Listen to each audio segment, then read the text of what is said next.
Parece que es mala suerte, pero en el fondo son malas decisiones.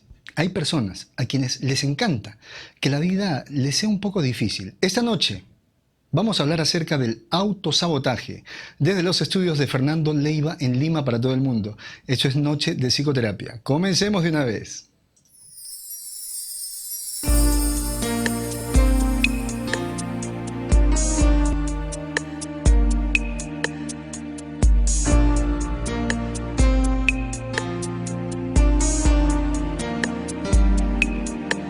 En esa noche estrellada me enamoré de tu mirada y una estrella que viajaba se enamoró de nuestras almas. Buenas noches amigos, bienvenidos, ¿cómo están? Nuevamente una sesión más de Noche de Psicoterapia. Gracias por los comentarios, realmente yo me divierto bastante cuando iniciamos el programa, cuando voy colocando aquellos mensajitos y ustedes, bueno, pues como que también me siguen el jueguito, ¿no? Gracias por esos comentarios y por esos saludos. Esta noche vamos a hablar acerca de el autosabotaje. ¿Qué es el autosabotaje? ¿De dónde proviene esta palabra autosabotaje? Primero, sabotear es obstruir, oponerse disimuladamente contra algunos proyectos. Pero sabotaje tiene pues un origen en una palabra francesa.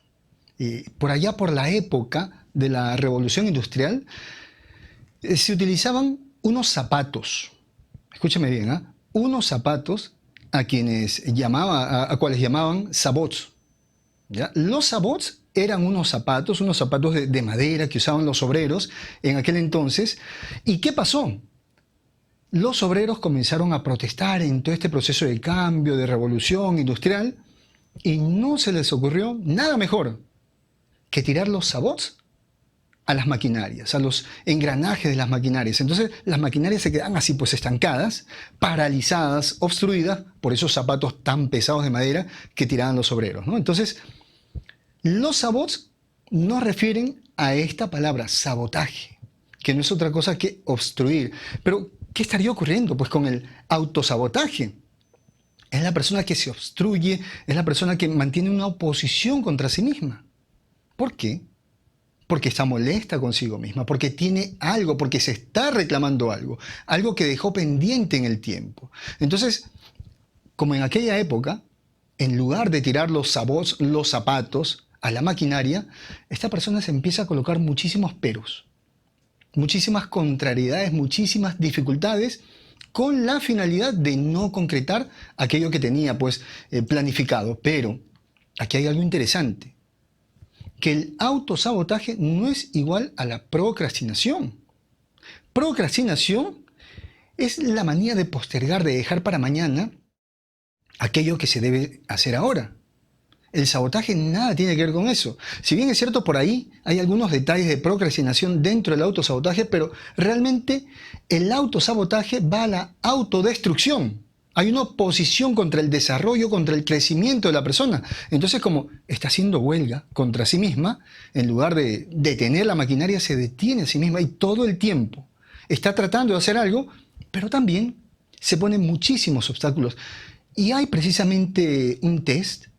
Mis colegas deben conocer, hay unos detallitos en algunos de los dibujos, porque son muchos dibujos que tenemos con respecto a las pruebas proyectivas que reflejan esta actitud de autosabotaje de muchas personas, ¿no? Ellos van reflejando cómo se oponen a diferentes eventos. Ahora, el autosabotaje, esta oposición contra uno mismo, es un acto totalmente inconsciente. Escúchame bien, ¿eh? Es un acto inconsciente, pero que aparece precisamente cuando la persona iba a ser merecedora de un premio, iba a tener éxito, cuando iba a tener algún logro. En ese momento aparece el autosabotaje. Porque van a aparecer ideas, van a aparecer miedos, pero la finalidad es detener aquello que iba a concretar, aquello que le iba a beneficiar. Ojo, pero también en el autosabotaje la persona va buscando un sufrimiento. La persona va buscando hacerse daño, lastimarse, mayormente de forma psíquica.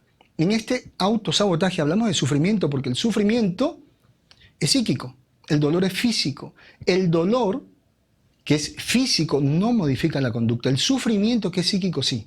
Va a modificar la conducta en el tiempo. Hay tanta experiencia de sufrimiento que en algún momento la persona comienza a tomar decisiones totalmente diferentes. Entonces, la persona que está viviendo un autosabotaje va a modificar en el tiempo también su conducta. Y la APA, que es la Asociación Americana de Psicología, en el año 1987 dijo que por cada 3 mujeres hay 2 hombres que sufren este proceso del autosabotaje. Malas noticias para las chicas, ¿eh? Bueno, eso fue lo que dijo la APA en 1987. Hay que ver qué otras investigaciones hay. ¿Por qué?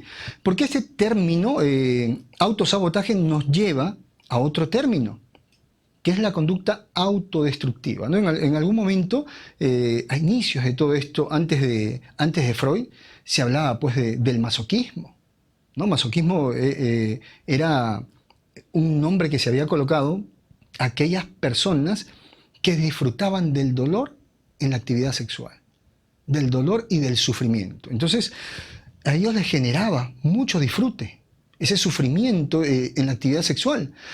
Y se llamó así masoquistas en honor a Masoch, que fue un escritor francés, que precisamente en sus obras reflejaba pues ese disfrute por el sufrimiento. Pero para desvincularlo un poco de este disfrute por el dolor, por el sufrimiento en la intimidad, se le colocó ese nombre, ¿no? Personalidad autodestructiva. Y era algo así como un masoquismo mental, pero para no confundirlo se le colocó así.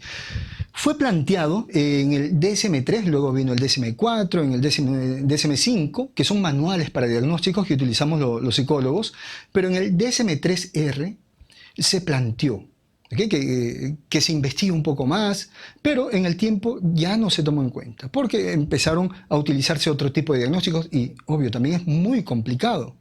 Es muy complicado porque vamos a ver cómo, si se hubiera seguido utilizando este término, que al final era un tanto limitado, incluso algunas investigaciones no hubieran podido realizarse con tanta efectividad. Pero sin embargo, remontarnos a aquella época del masoquismo, de la personalidad autodestructiva, nos va a explicar muy bien cómo funciona esta persona que todo el tiempo se está saboteando, que todo el tiempo se está tirando los zapatitos para no poder funcionar. Bien, entonces, esta persona que vive en ese constante autosabotaje tiene una voz interior. Cada vez que va a hacer algo, hay una vocecita que le dice, no, no lo intentes, que no lo vas a lograr. No lo intentes porque nunca has terminado nada. Hay voces más crueles, hay pensamientos más crueles que le dicen, no, no tienes talento, no tienes fuerza, eres un principiante, no tienes suerte. Ahora, la persona que sufre de autosabotaje, el autosabotaje puede estar en el trabajo, en los estudios y en las relaciones de pareja. Y va a haber un momento en el cual les voy a hablar cómo hay personas que se sabotean las relaciones de pareja, que hacen un sabotaje en el amor, porque hay algo que ellos no quieren conseguir. Tal vez es una forma de castigarse. Igualmente hay muchas personas que han estudiado muchísimo, pero al final terminan colocando cosas que nada tienen que ver con lo que ellos habían estudiado en el examen. Y por supuesto salen reprobadas. Hay excelentes trabajadores, hay gente que hace diseños en empresas fantásticos. Pero ¿qué pasa? Justo ese día no van, o ese día discuten con alguien y siempre va a haber un justificativo. Siempre va a suceder algo para que esa persona no pueda concretar, no se pueda realizar. Miren, el que se está autosaboteando está enojado consigo mismo. Cuando nosotros tenemos un problema, tenemos 3 respuestas, ¿ya? Enfrentar, evitar o postergar.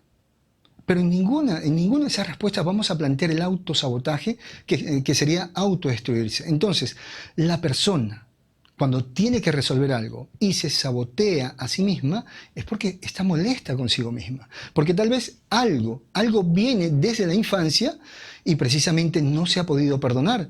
¿Se acuerdan cuando en programas anteriores les mencioné acerca del objeto perdido, ¿no? Que era el amor de mamá y de papá, muchas veces llena de culpabilidad y de odio al niño? Entonces, en lugar de odiar a los demás, el niño comienza a odiarse a sí mismo y ahí se inicia esa personalidad autodestructiva que hoy en día estamos llamando esa personalidad de autosabotaje. Ahora, Por aquí también hay unas características clínicas que les quiero mencionar, que hay una extraña tendencia a hacerse daño, a perjudicarse, y esta persona va a acumular todo el tiempo frustraciones, dificultades, contratiempo, y cuando tiene éxito, cuando logra algo, dice algo así como, bueno, es que es suerte.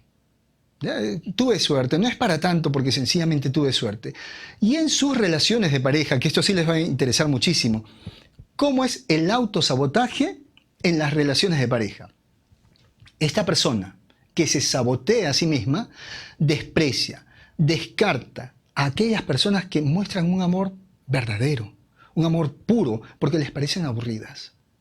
¿Y cómo dicen? Es que es muy intenso, es muy romántico, es muy cursi. ¿No? Es una chica que, bueno, pues anda viviendo como si esto fuera una novela.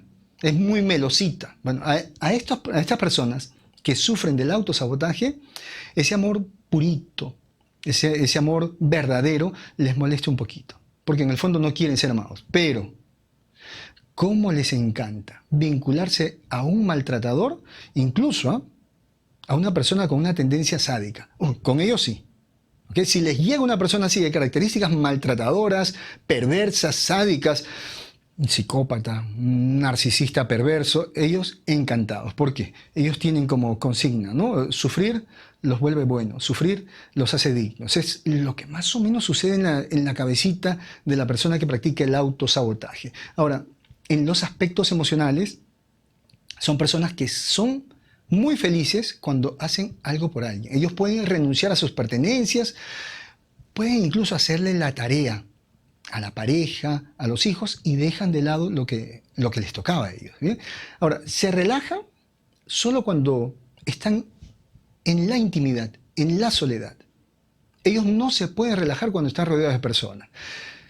Son buenos controlando sus emociones, pero cuando alguien les rechaza la ayuda, ellos se enojan. Vamos con este criterio para diagnóstico que tiene que ver con ese trastorno autodestructivo de la personalidad. Recordemos que al principio se hablaba del masoquismo, ¿no? Que era el disfrute por el dolor físico por parte de la pareja en la intimidad. Luego, para poderlo desvincular, se hablaba de un masoquismo mental, pero se le llamó, pues, ¿no? Trastorno de la personalidad autodestructiva. Entonces, ya no está incluido. Ya no está incluido. En el DSM-5 ni siquiera se le menciona, pero en el año 1987, hace un tantito, en el DSM-3R, hay por ahí algunos criterios que vamos a tomar en cuenta. Ojo, porque los psicólogos manejamos hoy en día los nuevos manuales, entre ellos el DSM-5.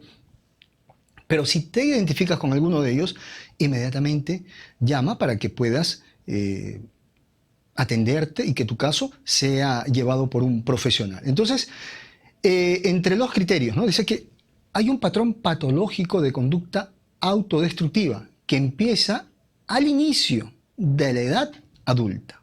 Entre, vamos a decir, los 18 años por ahí, ya se va manifestando esta conducta autodestructiva. Si bien es cierto, hay también adolescentes, ¿no? que todo el tiempo se están saboteando, pero esos síntomas ¿ya? Se van a dar con más claridad al inicio de la edad adulta. Ahora, ¿cuál sería el primer punto? Anoten, por favor, a ver, evalúense. Pueden solamente colocar un check. Si cumplen con 5, ya se tienen que preocupar, ¿ok? Sí, 5 o más. Entonces, vamos con la primera. Dice así, el primer punto, elige personas o situaciones que conducen a la frustración, al fracaso, al maltrato o a la tristeza. Siempre elige parejas tóxicas, siempre elige trabajos que sean extremadamente pesados, donde tengan incluso jefes tiranos. Siempre va a optar por lo más difícil. Ahora, punto número 2, rechaza o hace inútiles los intentos de ayuda de los demás. Cuando alguien quiere darle una ayuda, él va a decir, no, gracias, yo lo soluciono solo. O si no, por ejemplo, recibe un lápiz, alguien le da un lápiz y presiona tan fuerte que se rompe la puntita. ¿Ya? Ese es el punto número 2. El punto número 3 sería, después de vivir algún acontecimiento positivo, por ejemplo, tener un logro, tener éxito, esta persona se va a deprimir. ¿Ya? Gana una competencia y se va a deprimir, va a experimentar cierto sufrimiento, cierto dolor, incluso puede generarse un accidente.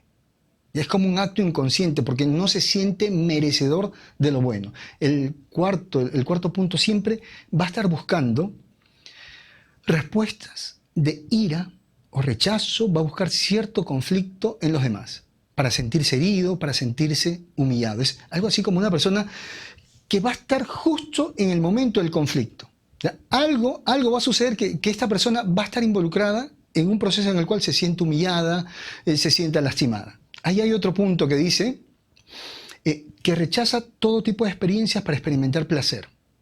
Son personas que no van a tomar vacaciones, por más que le invitan a una reunión, no quiere. Va a fracasar, el otro punto sería, va a fracasar en cualquier actividad que tenga que ver con sus tareas personales, con todo aquello que sea personal, sus estudios, su trabajo, incluso su terapia, los medicamentos. En todo eso le va a ir mal. No va a tener constancia, no va a tener disciplina, pero sí para hacerle el trabajo a los demás. No está interesado, escúchame bien, la persona que vive este autosabotaje, esta personalidad autodestructiva, no está interesada en personas que la quieran tratar bien. Qué difícil es amar a un autodestructivo, a una persona que vive el autosabotaje. Qué difícil porque no va a encajar y se va a retirar, se va a aislar. Ahora, como octavo punto, la persona que vive el autosabotaje, la personalidad autodestructiva, siempre va a estar involucrada en actividades de autosacrificio donde nadie le ha pedido sacrificarse, pero él incluso se excede en el autosacrificio. Esos son los 8 puntos que ustedes tienen que considerar. Si hay 5 puntos, si hay 5 puntos o más, hay que preocuparse. Algo está ocurriendo precisamente en tu vida que ya amerita la intervención de algún profesional de la salud mental. Ahora, hay que diferenciarlo. Ojo, el autosabotaje, la personalidad autodestructiva, tiene que diferenciarse de aquella persona que ha sido víctima de abusos físicos, sexuales o psicológicos. Cuando la persona ha sido víctima de violencia, de abusos, va a pasar pues, por un estrés postraumático. Hay personas que se aíslan, incluso hay personas que se quieren suicidar. Pero eso nada tiene que ver con la personalidad autodestructiva. Hay que diferenciarlo también de un trastorno depresivo mayor o de la melancolía. ¿Ya? No podemos confundir, no es lo mismo. Pero sin embargo, estas personas que viven el autosabotaje van a tener esos episodios, ¿ya? De tristeza, ¿no? De depresión, de distimia. Y por último, esto es muy importante, no se debe utilizar estos criterios, no se debe utilizar ese término para justificar a las víctimas de violencia y de acoso. ¿Cómo? Víctimas de bullying. Por ejemplo, los niños en el colegio que son víctimas de bullying, no se les puede decir, eres una persona que se autosabotea, que tiene una personalidad autodestructiva, que estás buscando que te hagan daño, porque él en ese caso no está eligiendo eso, es el grupo que lo está maltratando. La víctima de mobbing, que es el bullying en las empresas, tampoco podemos decir que tiene una personalidad autodestructiva. Y sobre todo es muy cruel, ¿eh? Escúchame esto, que hoy en día, con esta tontería de que eres 100% responsable de lo que te sucede, oye, ¿cómo pueden algunas personas expresar como si fuera una gran verdad, eres 100% responsable de lo que te sucede? Claro, como está de moda y suena algo esotérico, suena a misticismo y aquellos que se hacen llamar maestros emocionales, que por ahí he visto algo que realmente, ojalá que los colegios profesionales de psicología en diversos países puedan intervenir. Hay personas que hoy en día están hablando de psicología energética. Psicología energética. Entonces, ¿qué es lo que dicen, no? Cuando una persona es víctima de violencia familiar, ¿qué le dicen? Bueno, pero ¿a ti te gusta estar ahí?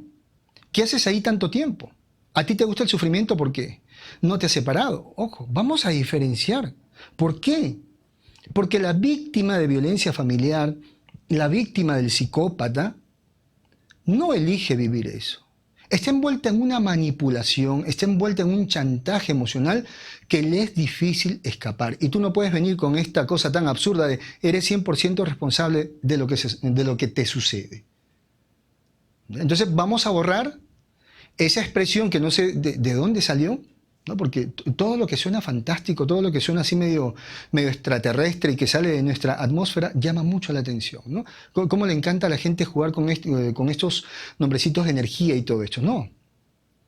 Hay responsables en la violencia familiar, en el bullying, en el mobbing, en el acoso. Hay responsables. Y no le puedes decir a la víctima que es 100% responsable de lo que le sucede, que los agresores son su espejo, o que tiene una personalidad autodestructiva, que a ella le encanta estar ahí. Si hay por ahí algunos trastornos, hay por ahí algunos rasgos que sí pueden llevar a la persona a vivir esto, ¿no? Por ejemplo, la estructura perversa. Cuando vemos el lado del masoquismo, que hay un programa anterior donde hablo extensamente de este masoquismo, sí, ahí podemos considerar algunas cosas, pero estamos hablando de trastornos, estamos hablando de estructuras. Pero es difícil poder encajar a la persona en 100% responsable de lo que te sucede. Entonces, vamos a hacernos responsables, mis queridos amigos, de lo que estamos hablando el día de hoy, de la personalidad autodestructiva, de la personalidad que tiene tendencia al autosabotaje, que es muy diferente a la víctima de violencia familiar, a la víctima de bullying o a la víctima de mobbing. ¿Bien? Entonces, el autosabotaje representa al enemigo dentro de uno mismo. ¿Ya? El enemigo quiere derrotar, el enemigo quiere humillar, pero cuando la persona está enemistada consigo misma, ¿qué es lo que quiere? Quiere derrotarse a sí misma, quiere humillarse, porque hay una deuda pendiente en el tiempo. ¿Cuál es el objetivo de este autosabotaje? Mantener, uno de ellos, es mantener a la persona atada a su zona de confort. Gracias al autosabotaje, esta persona no va a tomar decisiones. Aparte de sentirse mal porque carga un problema desde la infancia, también viene por ahí otro punto que va a hacer que se enganche bastante. Es que aprende a no tomar decisiones y se mantiene en su zona de confort. En esa zona donde viven las víctimas, en esa zona donde lamentablemente se da la pulsión de repetición y muerte. Tanto repite el sufrimiento, tanto repite la victimización, que empieza a morir psicológicamente. Evalúate un momentito, ¿ya? Si tú has estado en una relación disfuncional y llevas repitiendo la conducta, ¿no? Sigues sin salir de ahí, uno, porque tal vez algo te impedía por parte de esa persona, nadie te ayudaba o no podías tomar la decisión por X motivo, en ese proceso de sufrir y sufrir y sufrir constantemente, ¿qué ocurre? Empiezas a sentirte menos creativo, empiezas a sentirte menos inteligente. Esa es la pulsión de repetición y muerte, ¿ya? Entonces también busca este autosabotaje el castigarse. Entonces vamos a continuar. Hay cosas bien interesantes que les voy a compartir porque vamos a hablar acerca de la etiología, que es el estudio de las causas para ese trastorno, qué es lo que ha ocurrido en la vida de esta persona que ha hecho que todo el tiempo se esté saboteando, que todo el tiempo se esté colocando impedimentos para poder realizarse. Ahí está precisamente mi consultorio, tu consultorio, nuestro consultorio, ese espacio diseñado para que puedas trabajar aquellos problemas, pero siempre bajo la asesoría del conocimiento científico que te otorga la psicología. A cargo de tu amigo psicólogo Fernando Leiva. Reserva tu cita, si vives en Perú, a través del 9957-22178. De preferencia, envía un WhatsApp que inmediatamente te van a dar toda la información para que puedas acudir al consultorio. La atención es de lunes a sábado. Toma nota, por favor. Continuemos con la etiología, las causas para que se dé esta personalidad en el autosabotaje, en la personalidad autodestructiva, ¿no? La primera, ¿cuál sería la primera causa? O sea, ¿dónde por ahí se va formando esta personalidad autodestructiva. Cuando hay un vínculo en la infancia entre el placer y el dolor. ¿Cómo es eso, no? Cuando la persona que tiene que cuidarlo, cuando la persona que tiene que amarlo, lo castiga, lo maltrata. Entonces, esta criatura va a vincular el placer de estar al lado de mamá o de papá, pero aprende que estar al lado del ser querido duele. Es más, para volver a estar con ese ser querido, va formando esa idea en su cabecita que debe sufrir, que es la única manera de poderse vincular, de poder unir el disfrute, el goce con el dolor. Ahora, muchas veces el miedo al abandono, el miedo a ser abandonado, genera más ansiedad que el maltrato. Miren esto, ¿no? Hay niñitos que cuando mamá o papá tiene que ir a trabajar, incluso rompen cosas, hacen cualquier cosa con tal de que no se vayan. Porque estos niñitos han aprendido esto, pues, ¿no? Que por lo menos el papá o la mamá se quedará castigándolo. ¿Qué otra cosa más genera este proceso de autosabotaje? El maltrato intermitente por parte de los padres. ¿Cómo es eso? Padres sobreprotectores y que después están rechazando a los hijos. No te acerques, no te subas a la cama, no me abraces, no me beses. Padres que en plena vía pública están que acarician al hijito, lo llenan de besos haciendo el show. Y en la casa ese pobre niño recibe muchísimos golpes. Esa intermitencia de amor y castigo es lo que genera en el tiempo esta personalidad autodestructiva, esta tendencia al autosabotaje. También este proceso de atención y de indiferencia. Los niños son muy pequeñitos como para entender que tú estás de mal humor, que has peleado en el trabajo, que has peleado con la esposa o con el esposo. ¿Cuántas veces los padres están ahí muy atentos y de un momento a otro ni les hablan a los niños? Entonces el niño viene y le dice, ¿no? Papi, tal cosa, habla con tu mamá, a mí no me digas nada. Esta indiferencia, combinada con una extrema atención, también va a generar, va a dañar, ojo, va a dañar la vida de esta personita, porque en un futuro va a buscar autodestruirse, va a buscar sabotearse porque aprendió a vivir así. Dolor con sufrimiento va de la mano. Otro punto que también es importante dentro de esta etiología es precisamente reforzar la actitud de autoincapacidad en los niños. ¿Cómo? Tenemos padres totalmente indiferentes, pero cuando el niño se enferma, inmediatamente corren y hacen el show. Ahí sí están a su lado. Entonces, ¿qué pasa aquí? Que el niño aprende a enlazar el sufrimiento, la enfermedad, con la presencia de la familia. Entonces, en el tiempo, esta persona también se va saboteando, va buscando enfermarse, va buscando accidentarse, porque de alguna manera va a obtener algún beneficio. Donde también se da cuando hay padres, esos padres críticos y poco tolerantes que le dicen al niño, cállate. Enfrente de las personas le gritan y le dicen que se calle. ¿Ya? Le dicen, eres un mocoso, cállate, tú no opines. Este niñito pierde esa capacidad para expresarse, para hacer valer su yo, para hacer valer su punto de vista, y en el tiempo aprende que es mejor no decir, no expresarse, sino que es mejor mantener una actitud de humillación, una actitud de inferioridad, porque de esa manera aún puede formar parte de algo. Por otro lado, tenemos aquí, hay heridas. Miren, el que se va a sabotear tiene un grave problema con el hacer. Tiene miedo a hacer. Tiene miedo a entregar, tiene miedo a elaborar. ¿Y qué ha ocurrido? Entre los 2 y 3 años de edad hay una etapa. Se llama así la etapa anal, donde el niño ¿no? Experimenta cierto placer por el control de esfínteres, ¿no? Por ahí el niño llama la atención, es más, cuando le cambian el pañalito, eso es una etapa importante.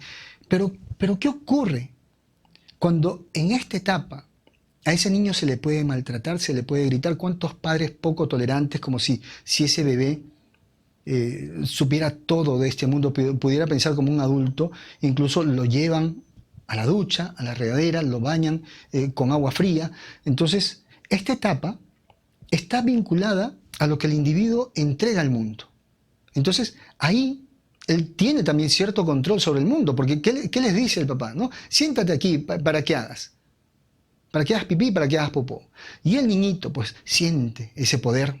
Él lo va a hacer cuando él quiere, pero también cuando lo hace es como un regalo para sus padres. Entonces, imagínate, es lo primero que entrega un ser humano a este mundo.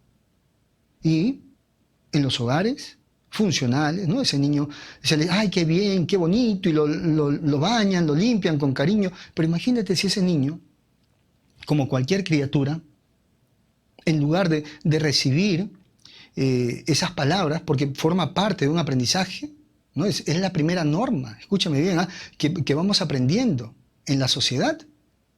Siéntate aquí, hazlo ahí, no lo hagas afuera, usa el pañalito. Entonces, ¿qué es lo que ocurre? Ese niño va a tener miedo en un futuro a hacer, a entregar, a producir. Por ahí nos lleva el camino del psicoanálisis, nos va explicando un poquito esto de la etapa anal. Ahora, pero estamos hablando también que en esta parte de la etapa anal, estamos hablando que son las primeras normas que va internalizando la persona. Pero la norma está ligada a quién. Investiguemos un poquito, ¿no? La norma representa a los padres, especialmente a la figura paterna. Entonces, si a este niño se le genera una fijación, porque se le da de más o se le niega, porque si en esa etapa se le castiga, genera una fijación, ojo, el autosabotaje también tiene una fijación muy sutil, muy escondida con la norma. Porque, ¿qué está esperando la persona con la conducta autodestructiva, con esta conducta de autosabotaje?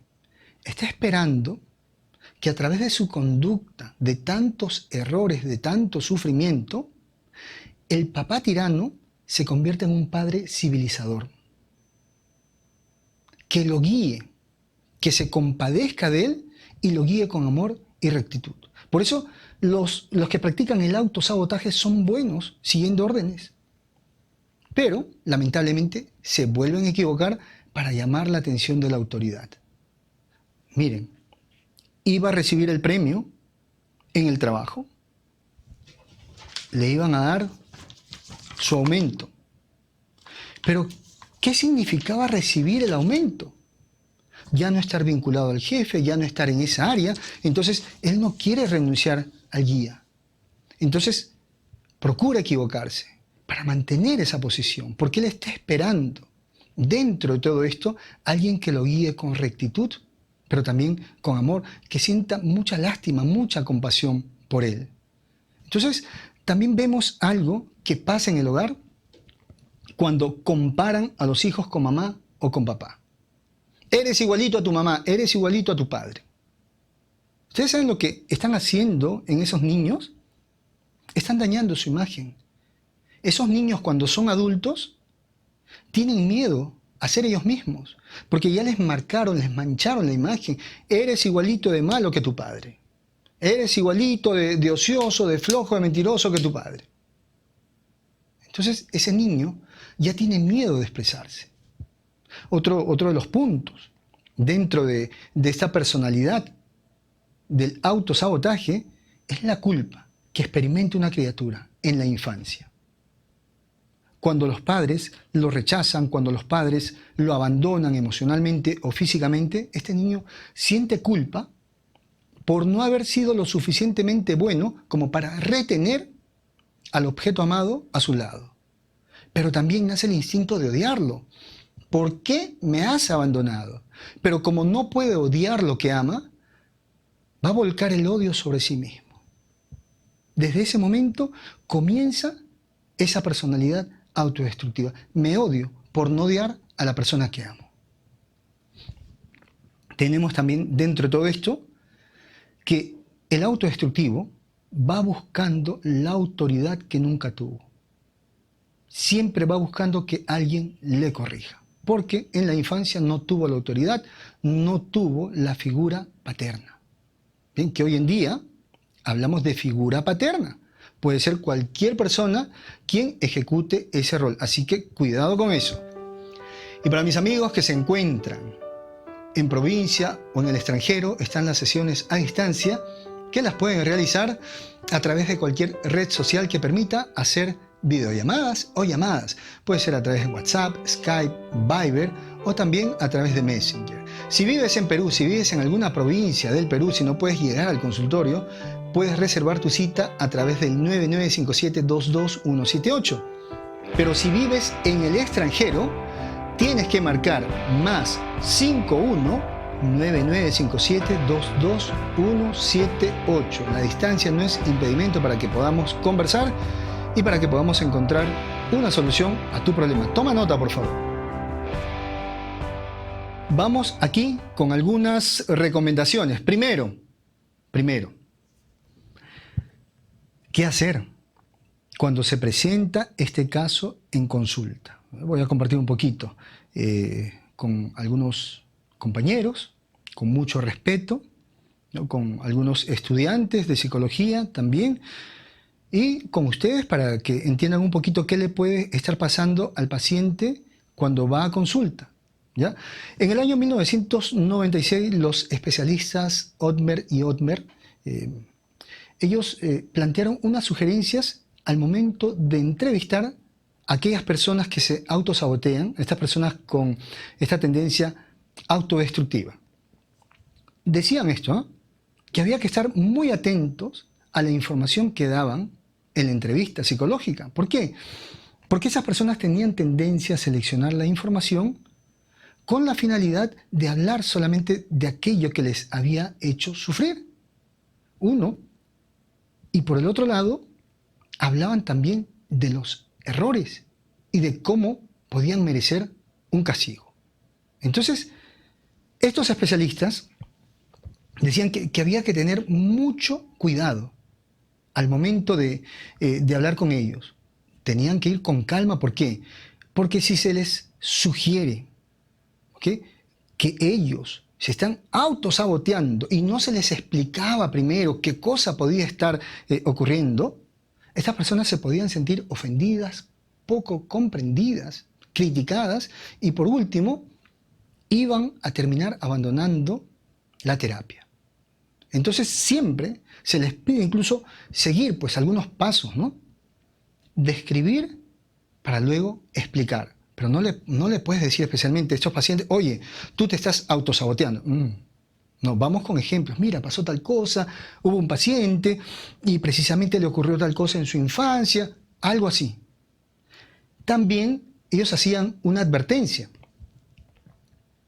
con respecto a la empatía, que no siempre funcionaba. Y escúchame lo siguiente, en estos casos, la empatía es útil, pero sin validar las acciones. Por ejemplo, comprendo cómo te sientes, sin embargo, tus acciones te están generando este sufrimiento. Y viene la sugerencia. ¿Podrías intentar por un tiempo actuar de una manera diferente? ¿Por qué? Porque esa persona no va a recibir órdenes, va a recibir sugerencias. Es más, de por sí, vivimos en una sociedad donde muchas personas son ingobernables y no van a aceptar una orden. Entonces, una sugerencia. ¿Podrías intentar por 15 días actuar de manera diferente para ver qué resultados, ¿no? Es solamente un experimento. Y si funciona, continúas así. Y si no funciona, bueno, pues ya lo dejas de lado. Ahora, ¿cuál sería la recomendación para estas personas que se están saboteando? Si tú estás pasando por este proceso del autosabotaje, ¿qué recomendación sería buena para ti? Primero, yo quiero que en ese momento tú te visualices. Te visualices como un automóvil, ¿ya? Un automóvil con un gran motor, un automóvil de esos que corren a 1000. Quiero que te imagines así en una pista de carrera, y quiero que veas las luces que van cambiando, y a tu lado los que van a competir, precisamente hay personas que están yendo con triciclos, con bicicletas, con patinetas, pero tú tienes, por ejemplo, un Lamborghini, esos automóviles que corren a gran velocidad, y empiezas a calentar el motor y empiezan a cambiar las luces, y cuando aparece la luz de partida, la luz verde, aceleras, pero a la vez jalas el freno de mano. Ese es el autosabotaje. ¿Y por qué lo haces? Porque en ese momento te estás conectando con tus miedos, con tus complejos, con tu culpa, con esa zona tan íntima, tan frágil que hay en ti. Por eso es necesario que lo trabajes. Pero también, en esta visualización, puedes ver cómo esos miedos te han estancado, te han hecho perder.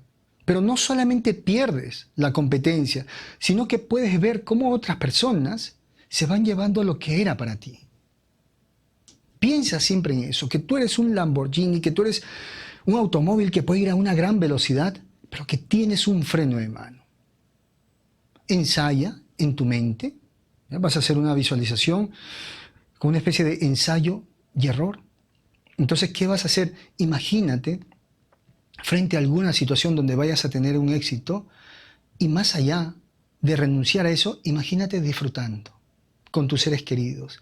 Imagínate estando en paz, o imagínate de repente que tu familia es feliz con ese triunfo que tú tienes. Por otro lado, aplica siempre un principio de realidad. No vivas en la duda, pon los pies en la tierra. Y aquí hay algo que les quiero compartir. En la mitología existió un gigante. Anteo, era conocido como Anteo, pero el nombre era Anteus. Y este gigante era muy poderoso, era muy fuerte. Y nadie podía derrotarlo, ¿no? Era hijo del mar y de la tierra. Y este gigante obtenía la energía de la tierra. Se hacía más fuerte, y cada vez que se le disminuía la energía, la tierra le inyectaba energía. Pero apareció, me parece que fue Hércules. Y Hércules era una persona muy avispada. Y empezó a mirar, a estudiar con calma a Anteo. Y se dio cuenta que cada vez que Anteo despegaba, sacaba los pies de la tierra, disminuía un poquito su poder. Entonces se le acerca, y en la lucha lo que hace es abrazarlo, abraza al gigante y lo levanta. Y al momento de levantarlo empieza a apretarlo hasta que lo deja sin aire, y así lo vence. ¿Cuál es la enseñanza de este mito? Que tú puedes ser un gigante, y lo eres. Pero cuando sacas los pies de la tierra, pierdes tu poder. Enfócate en la realidad. Ese pasado ya no existe. Ya no eres víctima de aquel momento. Ese victimario tal vez ya no te recuerde. O tal vez ya no esté. Pon los pies en la tierra. Eso es lo que tienes que hacer. Totalmente lógico, totalmente objetivo. No le pidas permiso a la vida, acostúmbrate a actuar. Entrégate el permiso para fracasar. Mira que los grandes genios, los grandes personajes se han hecho a punto de errores. Porque equivocarte, al fin y al cabo, es un entrenamiento. Y te va volviendo experto en lo que estás haciendo. Así que no le tengas miedo al fracaso, no le tengas miedo de equivocarte, hazlo cuantas veces sea necesario. Ahora, aquí hay una fórmula, ¿no?, que es necesario que ustedes lo entiendan. Dificultad es igual a esfuerzo. Dificultad es igual a esfuerzo. Pero dificultad menos motivación es igual a mayor esfuerzo. Pero si ponemos dificultad más motivación es igual a menor esfuerzo. La situación puede ser muy difícil, pero tú le anexas cierta motivación, hay menor esfuerzo. Mis queridos amigos, llegamos a la parte final. Gracias. Gracias por tanto cariño, gracias por tanto amor. Espero que hayan disfrutado del programa tanto como yo. Nos vamos a ver el próximo jueves desde aquí, desde mis estudios, aquí en Lima, Perú. Un abrazo, prepárense prepárense porque va el abrazo desde el alma. Un abrazo así, grandísimo. Y un besote también desde el alma. Se me cuidan, por favor. Los que estén en un horario parecido aquí al de Perú, a descansar. Nada de amanecerse, ya terminó la noche, a dormir todo el mundo. Y los que están en el otro lado del mundo, señores, a ponerle energía. Nada de sabotearse, nada de postergar. Hacer las cosas bien y con amor. Que eso realmente va a generar mucha felicidad. Nos vemos el próximo jueves. Besos. Chao.